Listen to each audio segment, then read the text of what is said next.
এয়া আমাৰ শ্ৰী ধন বৰা ৰঙালাও খেতি কৰি আছে, সাৰ দি আছে। অঁ, তুমি কি সাৰ দি আছা ইয়াত? এইফালে চাই দিয়া অকণমান। এই আধা বিঘামান লগাইছে।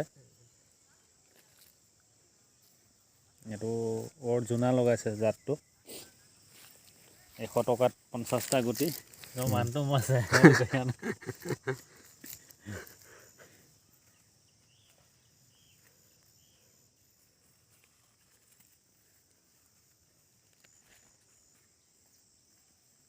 ইউটিউবত গুচি যাব আকৌ। সঁচাই কৈছে। এয়া একদম ফাটাফাটি ৰঙালাও গজি আছে। আৰু 10 দিনৰ পিছত আমাৰ ওচৰৰে আৰু 10 দিনৰ পিছত আমাৰ হাৰমতি বজাৰ দখল কৰিব পাৰিব এয়া ৰঙালাও গৈ। তেতিয়া খাৰুপেটীয়া মালে বজাৰ দখল কৰিব নোৱাৰে আৰু। এয়া ধুনীয়া হৈছে, পূৰা ফলি আছে।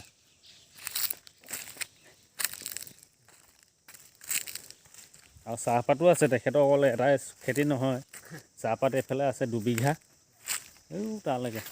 আৰু সেইফালে কচু গাত খান্দি থৈ আহিছে বাৰু।